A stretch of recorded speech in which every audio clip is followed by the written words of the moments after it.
So I wanted to talk a little bit about letters to prison and how important they are. They really are very important, but it is also really important that we are careful what we say in these letters because it can get these guys in a lot of trouble.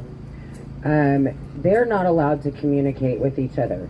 So any intercommunications, like, for instance, oh, I talked to Robert Morse the other day, and he said he hopes you're doing well. That's an intercommunication. You cannot say that. That will get both inmates in jail. They get what is called a shot. It's like a strike against them. They lose things like commissary, good behavior time. They're not able to participate in programs. Sometimes they can be put in solitary confinement. So we have to be really careful about and their communications as well. Like if you, for instance, run a Twitter account and you want to express something that one of these guys has said, you just really have to be careful that you're not saying anything that's going to get them in trouble. And if you go to the BOP website, you can find all their rules and regulations on mail and intercommunication. And that goes for recorded phone calls and all of that kind of stuff. And the BOP really does look for any reason they can to get these guys in any kind of trouble. And they consider them, January 6th inmates are considered a gang. So they are already being heavily scrutinized. And this is a letter that one of our supporters got from Lucas Denny earlier today, and I just wanted to read part of it.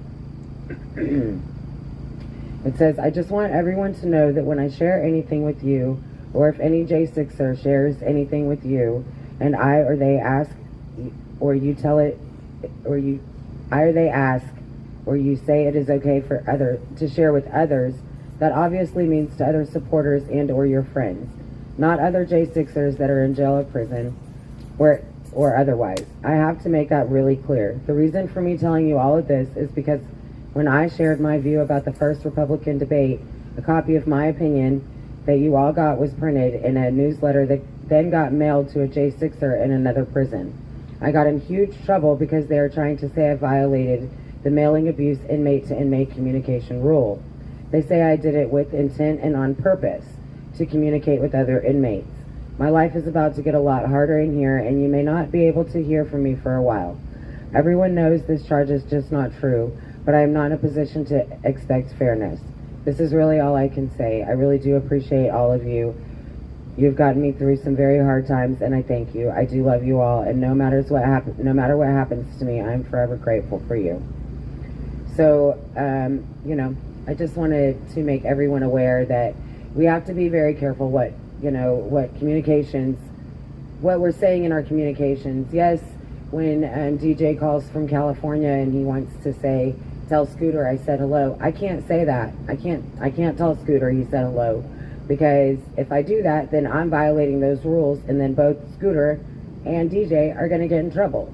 So I think that sometimes, they say things just off the slip of their tongue, like, oh, tell them I love them. They do love them, but we can't express those communications. We have to be the stopper in between those communications, because we don't want anybody to get in trouble, and we know that they're not trying to do anything nefarious in saying, hey, tell the guys I love them, but we can't tell the guys, hey, DJ said I love you. So just keep all of that in mind when you're writing letters, when you're communicating with these guys on the tablets. Every single bit of communication is being looked at, so just keep all of that in mind so we don't get anybody in trouble. Thank you, Tammy. That's right. That's good information.